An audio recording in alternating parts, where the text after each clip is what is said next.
There is something happening inside millions of people right now. Something quiet. Something most of them have learned to accept as normal. A subtle discomfort in the ears. A low hum. A feeling of pressure or fullness that comes and goes without warning. And the response from most people around them, and even from many medical professionals, is almost always the same. It's probably just stress. It will pass. That's just part of getting older. But what if those answers are wrong? What if that quiet discomfort is not random at all, Spawn, but actually a signal? A message being sent from deep inside your body, from a system far more complex and far more connected than most people ever realize? Today, we are going to talk about what ear discomfort actually is, where it really comes from, and why most conventional explanations miss the deeper picture entirely. This is not what you were told. And once you understand it, you will never think about your ears the same way again. Let's start with the most important thing most people get wrong. The ears are not isolated organs. They are not just small machines that pick up sound and send it to your brain.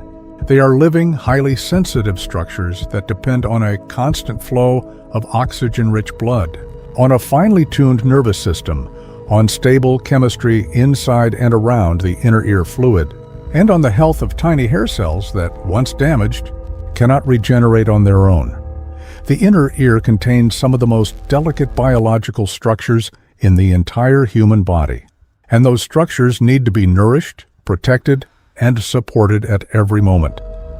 When that support starts to break down, when circulation becomes sluggish, when the nervous system is under chronic pressure, when oxidative stress accumulates quietly over time, the ears often respond with discomfort first.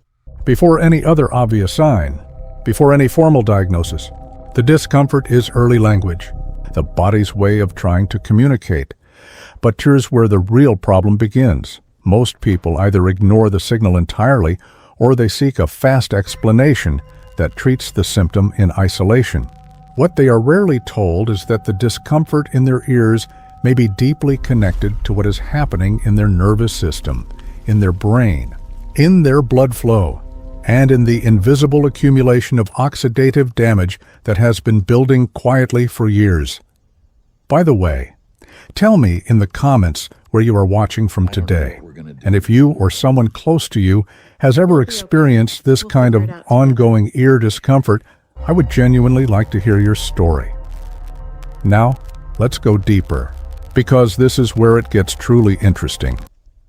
Research into auditory wellness has revealed a consistent pattern.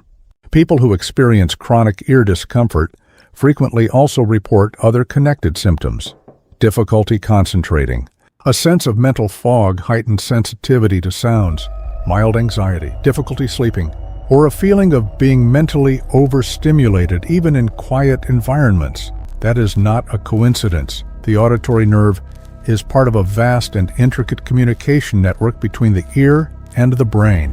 When something disrupts that pathway, whether it is inflammation, reduced circulation, pressure in the inner ear, or oxidative stress at the cellular level, the effects rarely stay contained to just one area. The ear and the brain are in constant dialogue. What is happening in the nervous system can directly affect the quality of that dialogue.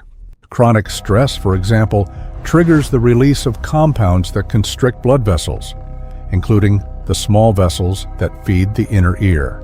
Over time, that reduced circulation means less oxygen and fewer nutrients reaching the delicate structures of the auditory system. And without proper nourishment, those structures begin to show signs of strain. This is not dramatic. It does not happen overnight.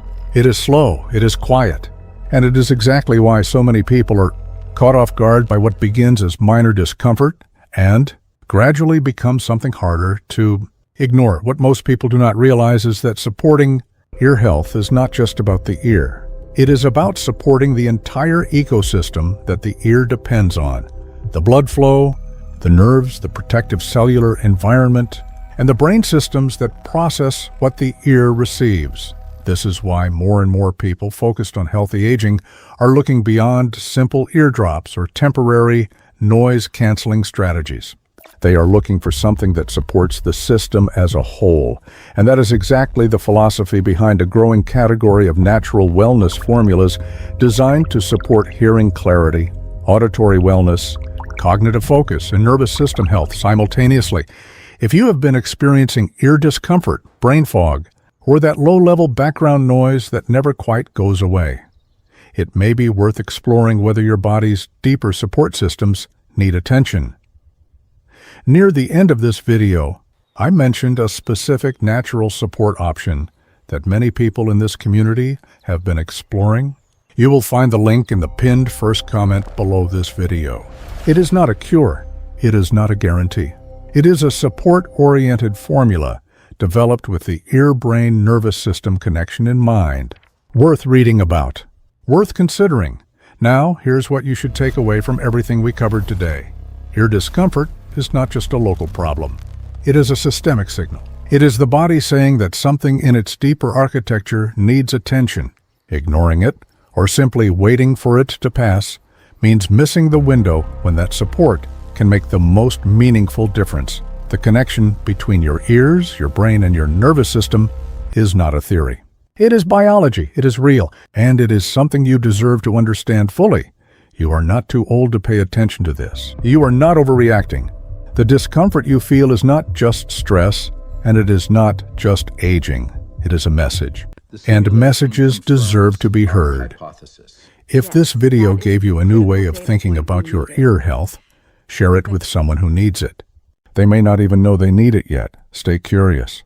Stay informed, and keep taking your health seriously, because no one will do it for you.